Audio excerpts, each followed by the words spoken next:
Greetings, fellow dungeon delvers, and welcome to Dorans and Dragons. My name is Justin, and I'm going to be your guide to bringing your favorite League of Legends champions to life in Dungeons and Dragons. Today we're building Yone, the Unforgotten. Yone is the elder brother of Yasuo, who trained under Elder Suma, the master of the wind technique. While Yone was off fighting the Noxian forces who invaded Ionia, Yasuo was supposed to guard Elder Suma. When Yone returned, the Elder was dead and Yasuo had fled. Yone considered himself a failure as a brother and disciple, and chased his brother to seek justice. The brothers dueled, but Yone was bested by the wind technique from Yasuo. Death wasn't the end for Yone though. He awoke in the spirit realm and had to face one of the lesser demons known as an Azakana. Yone was triumphant, using the demon's own sword to slay it, but fell unconscious. When he awoke, he found himself back on the material plane, with a mask representing the slain demon covering his face. This mask allows him to see other Azakana and has given him a purpose: to hunt these demons and silence the ones whose laughter still haunts him. Before we get started with the build, go ahead and like the video and hit that subscribe button so you're always notified when we release our builds. We'd like to take a minute and thank our awesome patrons over on Patreon who support us every month. Thanks for helping us keep the lights on and our fate sealed. If you like our videos and want to support the channel, come join us over on Patreon today for just $1 to get access to our awesome Discord community where we talk League and D&D all day long. Alright, now let's get into it. Here's a quick preview of the build. For race, we're going with Reborn. Per usual, our stats are going to be determined using the standard array. For our stat priorities, we're going to max Charisma and dump Strength. We do have a multi-class requirement of 13 in Charisma and Dexterity. Our leveling path is going to be levels 1 through 4 in Warlock, 8 levels of Fighter, then we'll finish the build as a Warlock. Yone's passive, Way of the Hunter, is going to be Life Drinker. We'll get the knock-up for our Q, Mortal Steel, from Eldritch Smite. His W, Spirit Cleave, will be Fiendish Vigor for the shield, and Sword Burst for the slash. Our E, Soul Unbound, is going to be Echo Avatar for the spirit running around, and Hexblade's Curse for the mark. And finally we get our ultimate, Fate Sealed, from using Scatter to move all of our enemies around us, and then Action Surging to Thunderstep to the other side of them for some awesome damage. For race, we'll get Yone's resurrected form from Reborn. We'll start with a +2 to our Constitution and a +1 to our Charisma. Then we'll get Ancestral Legacy, giving us proficiency in Athletics and Persuasion. Deathless Nature is going to mitigate how our body interacts with the world around us, giving us advantage on saves against diseases or being poisoned, and resistance to poison damage. Killing us is going to be hard also, since we have advantage on our death saving throws. You also won't need to eat, drink, breathe, or sleep. But if you want the effects of a long rest, you'll need to relax for 4 hours in an inactive, motionless state. And finally, Knowledge from a Past Life is going to give you a d6 boost to add to any skill check you make. You can only do it a number of times based on your proficiency bonus, which recharge on a long rest. For your background, being cut down by your brother, slaying a demon, and then being trapped with that demon's inert form on your face is a pretty solid start for Haunted One. We'll get proficiency with Survival and Investigation, and the Heart of Darkness feature. This is going to earn you the compassion and courtesy of the folks you encounter in your travels, who see through your eyes the turmoil you've suffered and bring out the best in them. For stats, we're going for the balance Yone maintains between the Material and Spirit Realm with the standard array. Roll if you want to, but keep at least a 13 in Charisma and Dexterity for multi-classing purposes. We're going to start off with a 15 in our Charisma for Intimidation and the sheer force of will to slay the Azakana. Constitution will be after that, so we can enter the fray and survive for more than a second. Dexterity next for mobility on the battlefield. Then we'll take Wisdom for his insight into people that helps him identify Azakana. We'll have average intelligence and dump our strength. For equipment, we're going to need a short sword and a long sword at first. But then at 4th level, we're going to pick up the dual wielder feat to let us use 2 long swords, which is much more appropriate. Alrighty, we're going to kick off the build with some levels in Warlock to empower our weapons with our Charisma. Warlocks have a d8 hit die and give us proficiency in Intimidation for our 2 and 10 power spike, and Arcana for our knowledge of demons and how to hunt them. Warlocks choose another worldly patron to form a bargain with, and we'll take the angle of the Azakana's sword you wield with the Hexblade. Hexblades get 2 features at this level, Hexblade's Curse and Hex Warrior. The curse will be the way we mark our targets with our E. As a bonus action, you'll curse a creature for 1 minute. Until the curse ends, you deal bonus damage based on your proficiency bonus, Your crit range expands to include 19s as well as 20s, and if you kill the cursed creature, you regain hit points equal to your Warlock level plus your Charisma mod. Hex Warrior is going to give us proficiency with our blades and give us the ability to imbue our longsword, letting us use our Charisma mod for attack and damage rolls. This applies to our Pact of the Blade weapons as well, so we'll apply it to our short sword at level 3.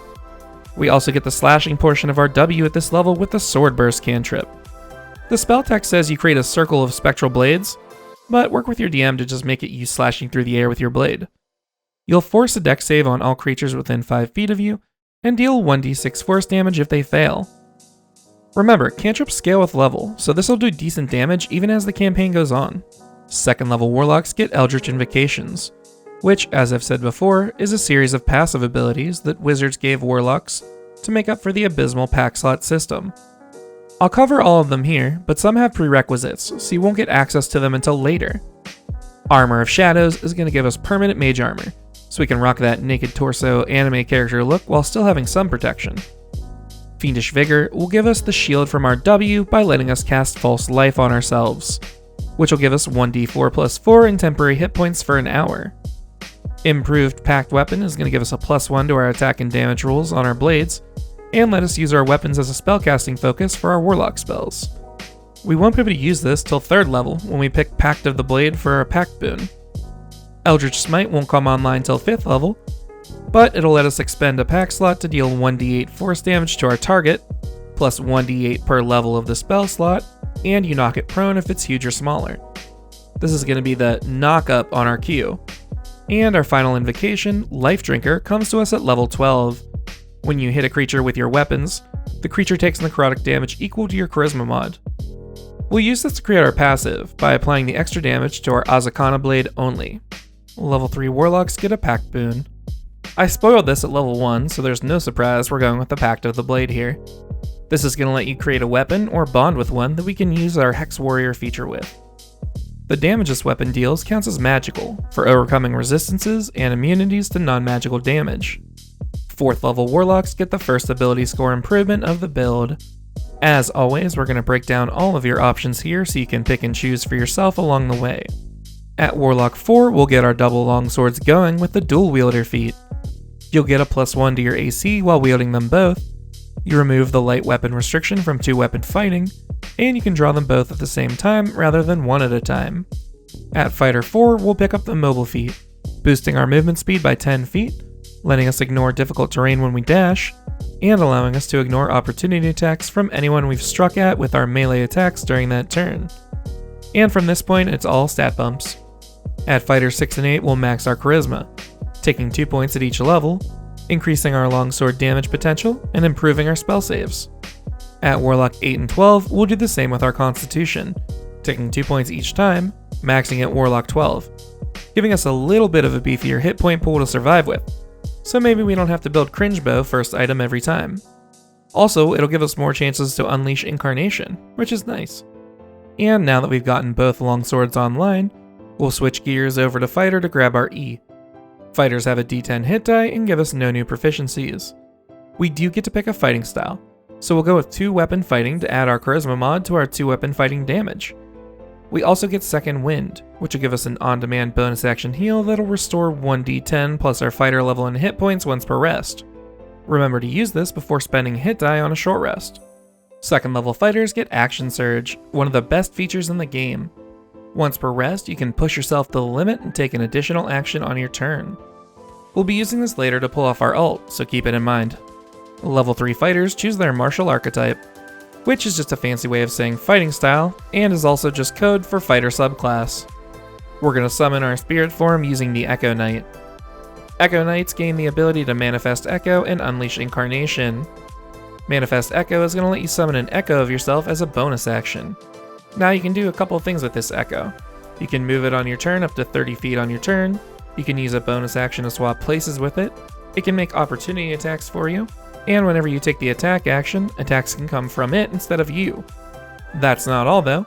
Unleash Incarnation has charges based on your Constitution modifier that you can spend when you take the attack action to make additional melee attacks from the echo's space. Between Unleashed Incarnation, Extra Attack, and Action Surge, you're going to shred your DM's monsters. Speaking of extra attack, at level 5 you'll be able to attack twice per attack action instead of once. At Fighter 7, we'll gain the ability to run around like a maniac with our Echo with Echo Avatar.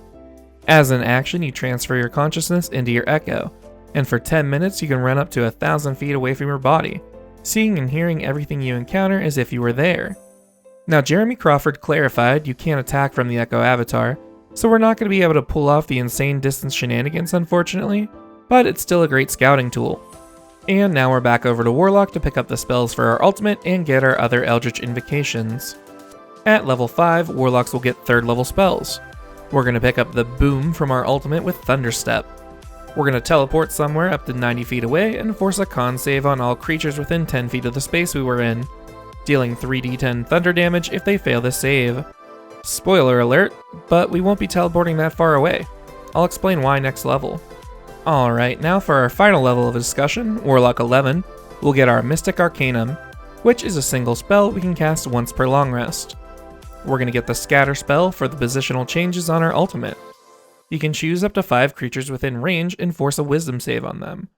If they fail the save, they're teleported to an unoccupied space within 120 feet of you. You're going to use Scatter to gather your enemies in front of you, and then Action Surge and Thunderstep away, doing a cool anime sword pose when you land on the other side of their clump. This is going to do a ton of damage and put your enemies right where you want them. Alright, now that we've completed the build, let's see how we did. First, the good.